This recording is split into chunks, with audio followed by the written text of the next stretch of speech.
Hello friends, welcome to my channel.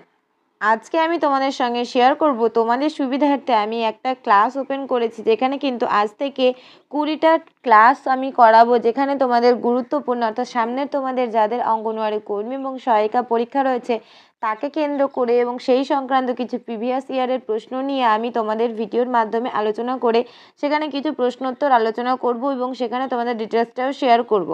তো দেখো, আজকে আমি প্রথম ক্লাস করাচ্ছি এবং এটার টার্গেট হলো 20 দিন আমি এরকম পরপর ক্লাসগুলো করাবো। তো তোমরা আশা করছি প্রত্যেকটা ক্লাসে ভালোভাবে করবে এবং রেসপন্স করবে।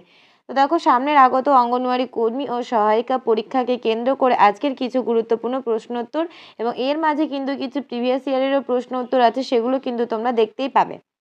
তো প্রথম যে প্রশ্নটি রয়েছে, দেখো যে অপুষ্টিজনিত রক্তাল্পতা প্রতিরোধক জাতীয় স্তরের কর্মসূচি প্রকল্প কি। তো এটা একদম আনকমন একটা প্রশ্ন। তো এরকম টাইপসের প্রশ্ন কিন্তু এখনকার যে প্যাটার্ন হচ্ছে প্রশ্নের, সেই ক্ষেত্রে কিন্তু এরকম টাইপসের প্রশ্ন আসছে। তো প্রশ্নটা দেখো আরেকবার ভালোভাবে বোঝার চেষ্টা করো।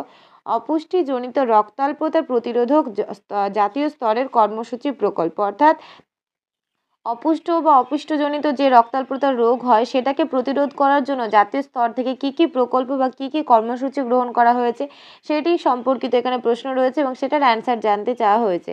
তো অ্যান্সারটা এখানে লিখে রেখেছি, দেখো সুন্দর করে, যে ভারত সরকারের স্বাস্থ্য মন্ত্রক ও পরিবার কল্যাণ মন্ত্র এই প্রকল্পটি সূচনা করেন। বিভিন্ন স্বাস্থ্যকেন্দ্রের মাধ্যমে এই প্রকল্পটির বাস্তবায়ন করা হয়।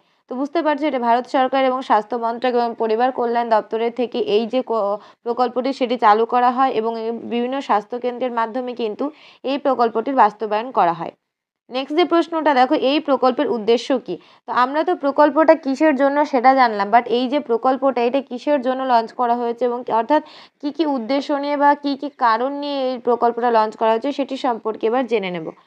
তো এটা দেখো যে এই প্রকল্পের উদ্দেশ্যটা হলো যে অপুষ্টিজনিত রক্তাল্পতার প্রতিরোধক জাতীয় স্তরের কর্মসূচি, যেটা একটু আগে বললাম যেটা একটি জাতীয় স্তরের কর্মসূচি।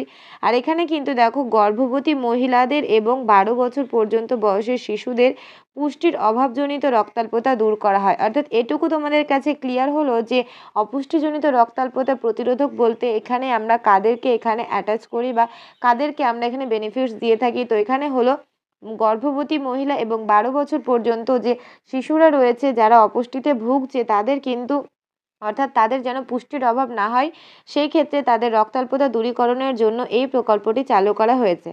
নেক্সট দেখো, এনএনএপিপি এর কাজ কি। অর্থাৎ এনএনএপি এটা হলো, এই যে তোমাদেরকে প্রশ্নটা আমি করেছিলাম যে রক্তাল্পতা নয়, অপুষ্টিজনিত রক্তাল্পতা প্রতিরোধক, এটারই কিন্তু ইংরেজি ফর্মটা হলো এনএনএপিপি। অর্থাৎ তোমাদের যে এটা বললাম এটার বাংলা ফর্মটা হয়ে যাবে অপুষ্টিজনিত রক্তাল্পতা প্রতিরোধক। অর্থাৎ এটার যে প্রধান কাজগুলি সেটি হলো এখানে বলা রয়েছে। দেখো, এর প্রথম যে কাজ সেটা হলো এটা স্পেলিংটা একটু মিস্টেক আছে, দেখে নিও।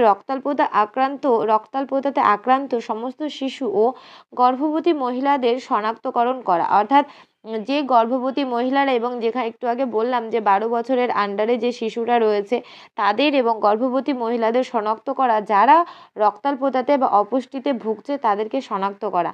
নেক্সট বলা রয়েছে রক্তাল্পতার ফলে কি রোগ হতে পারে এবং সেই সংক্রান্ত তাদের, অর্থাৎ কি খাদ্য খাবার খেলে তাদের এই যে রক্তাল্পতাটা হবে না সেই সংক্রান্ত তাদেরকে শিক্ষা দেওয়া।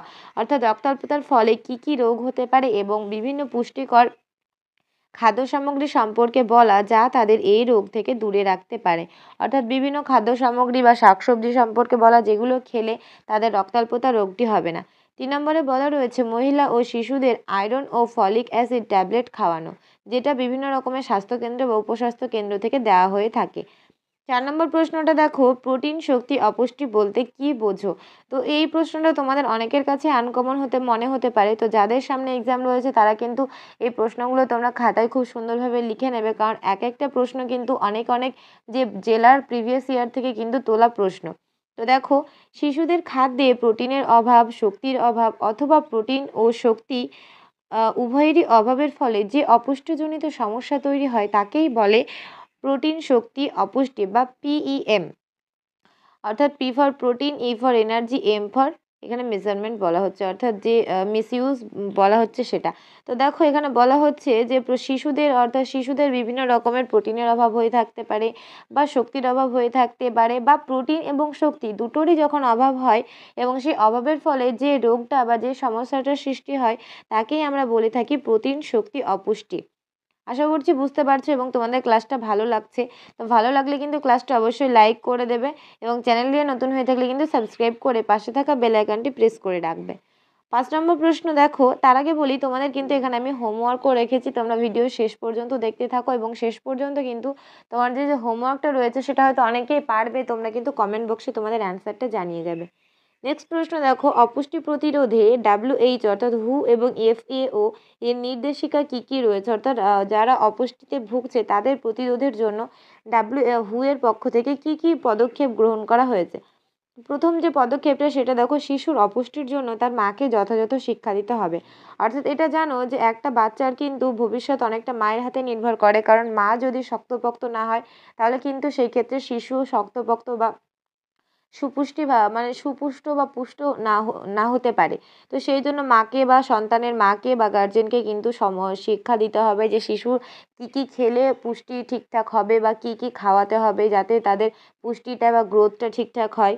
2 নম্বর দেখো, দুটি সন্তানের মাঝে জন্মের 3 বছরের ব্যবধান থাকতে হবে, অর্থাৎ দুটি সন্তানের জন্মের মাঝে মিনিমাম 3 বছরের কিন্তু গ্যাপ থাকতেই হবে, নইলে কিন্তু শিশু অপুষ্টিতে ভুগতে পারে।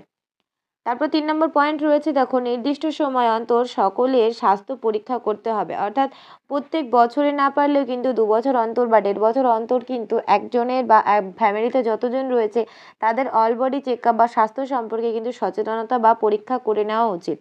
তারপরের প্রশ্ন দেখো রয়েছে, বিশ্ব শিশু দিবস কবে পালিত হয়। তো এটা কিন্তু মোস্ট একটা ইম্পর্টেন্ট প্রশ্ন, তোমরা কিন্তু অবশ্যই তোমরা যারা জানো তারা কিন্তু এর অ্যান্সারটা অবশ্যই তোমরা কমেন্ট বক্সে লিখে যাবে যে বিশ্ব শিশু দিবস কবে পালন করা হয় এটি সম্পর্কে। নেক্সট প্রশ্ন রয়েছে দেখো, বিশ্ব মাতৃদুগ্ধ দিবস কবে পালন করা হয়। তো এটাও একটা প্রিভিয়াস ইয়ারের প্রশ্ন। তো তোমরা কিন্তু এরকম টাইপসের যে প্রশ্নগুলো রয়েছে সেগুলো কিন্তু অবশ্যই সবার মানে খুব ভালোভাবে তোমরা এই প্রশ্ন অ্যান্সারগুলো করে যাবে। তো দেখো, বিশ্ব মাতৃদুগ্ধ দিবস পালন করা হয় 1 আগস্ট বা 1 আগস্ট কিন্তু বিশ্ব মাতৃদুগ্ধ দিবস পালন করা হয়।